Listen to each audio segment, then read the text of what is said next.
2020 Philadelphia Eagles were a completely unmitigated disaster, one that saw a playoff hopeful franchise devolve into an absolute mess, followed by an epic fallout.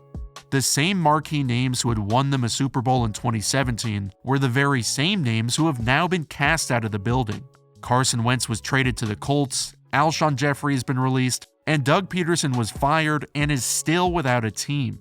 Yes, injuries played a major role, especially on the offensive line, which lost every starter except for Jason Kelce, but still, it's shocking to see this mass exodus just 3 years after reaching the very top. While the franchise is rebuilding, or retooling as they put it, there was a silver lining from the devastating season.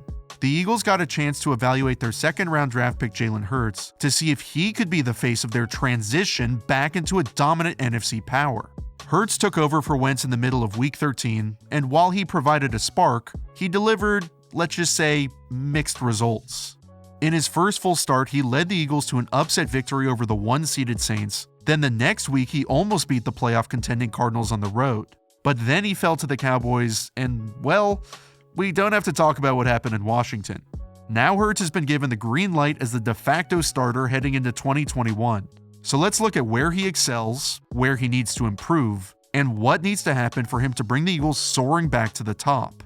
Right from the jump, Hurts showed out as a dual threat, doing most of his damage with his legs. He averaged 12 rushes for 79 yards per game, demonstrating his ability to operate the zone read and other styles of quarterback keepers, while picking up the majority of his rushing yards scrambling when the play broke down. Even as the prototypical NFL quarterback becomes more and more mobile, it's still critical that QBs can win from inside the pocket. And with Hurts, that's something we'll get to later in the show. But his ability to make defenders miss in the open field is certainly a feather in his cap, and is and will be a key part of his game. His 52 completion percentage was the lowest in the entire league, but that was partially because he attacked down the field so often, aggressively targeting one-on-one matchups up the sideline. When he knows where he wants to throw, he's willing to sit in the pocket with pressure bearing down to give his receivers time to get down the field. He had the 7th highest deep ball rate and the 2nd highest average depth of target, so if he likes a matchup outside, he's gonna try and make you pay. Here's an example from his first full start against the Saints, where on 4th and 2, it's put up or shut up, can you play in the NFL? The Eagles are in an empty formation, which means they have just 5 blockers, and the Saints aren't even trying to disguise they're bringing the house with a 6-man cover 0 blitz. This tells Hurts he can choose to throw to any of his receivers who are all in one-on-one matchups, but also tells him that one of these defenders will run unabated from 5 yards away and demolish him. But he's tough as nails. He isn't worried about taking the hit and delivers a perfect ball to Alshon Jeffrey, showing the NFL that he's for real. At times, he'll demonstrate excellent poise in the pocket when there's a free runner coming, and when he's operating concepts that define where he's supposed to throw, he shows good anticipation and awareness. On 3rd and 12, the Eagles are running a mirrored pick-aside concept, which has 2 deep bench routes and an over-the-ball route up the middle of the sticks. Mirrored concepts typically are designed for the QB to pick aside before the snap or immediately after, based on whatever the matchup or coverage dictates. When Hurts sees Jeffrey on Dre Kirkpatrick, who's in a zone bail technique running backwards sideways, he likes that matchup. But the Cardinals have managed to scheme a free runner off the edge, so Hurts expedites his drop and begins his release before Jeffrey's even starting to break outside. There are several instances on film where he shows flashes of high potential playing from within the pocket, whether he's using anticipation, using his eyes to manipulate defenders, or his presence in the pocket with pass rushers nearby. But those examples are few and far between. He struggles mightily to consistently stay inside the pocket and operate in almost any type of situation.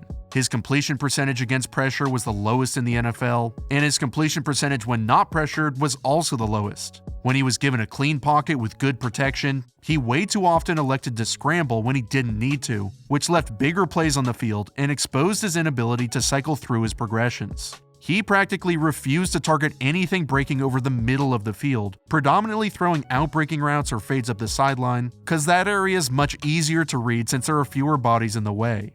If that first read wasn't open, he couldn't come back and hit the in-breakers, so instead he'd take off and run. This did lead to some big gains on broken plays, which is good in the short term, but it's hard to develop any sort of consistency and is ultimately unsustainable. The Eagles are again in an empty formation and are running a slot option, aka a slop route, and have paired that with a bounce concept on the backside.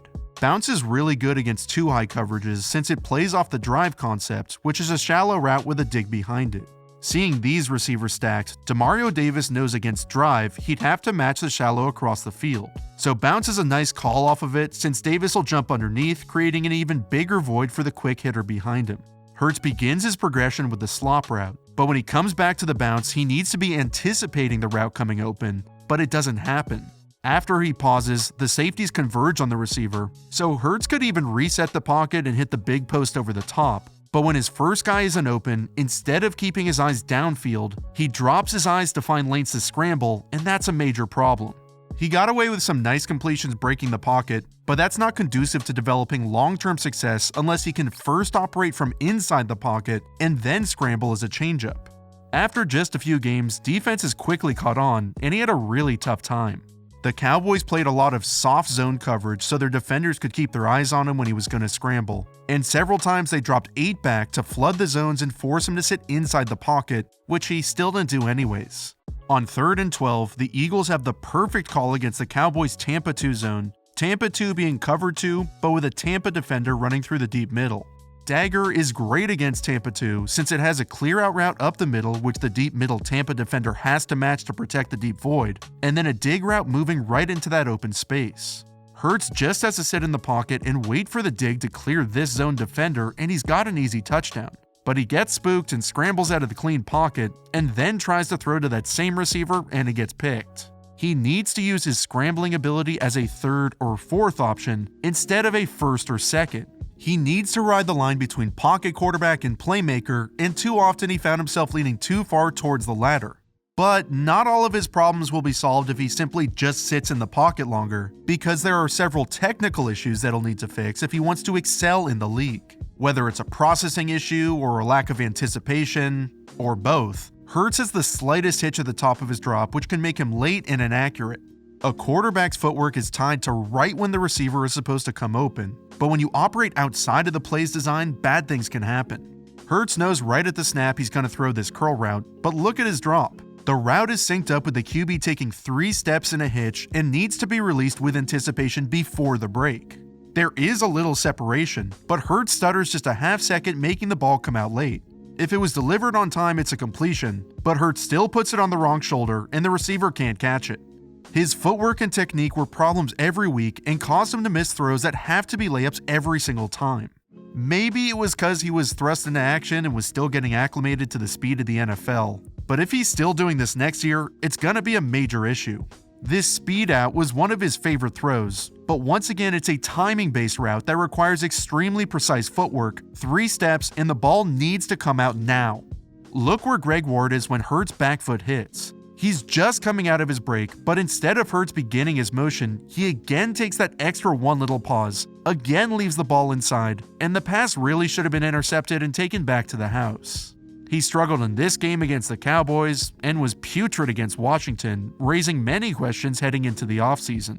There was non-stop dysfunction for the 2020 Eagles, but there were instances where Hurts was given premium opportunities but couldn't cash in. And I believe that stems from the 3 main issues outlined today.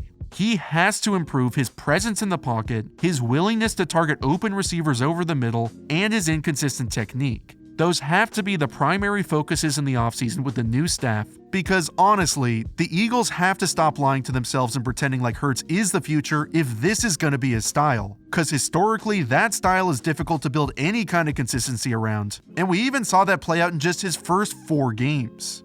The Eagles and Hurts have to take a look at themselves while evaluating his game and ask, can he read the field and then run, or will he look to run every play? So far to this point, it's been the second, and that's simply not going to last. Does he have the tools to fix it and improve? Hell yeah, he does, especially with the character, leadership, and intangibles he's demonstrated throughout college and his rookie season.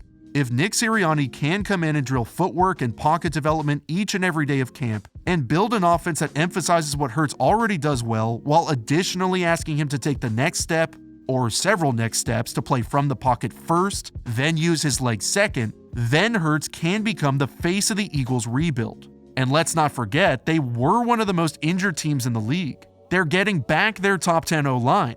They've drafted Devontae Smith. Hurts needs to fight to get better, but he's been a fighter his entire career. I have my doubts about his future, but this isn't the first time Jalen Hurts has set out to prove everybody wrong.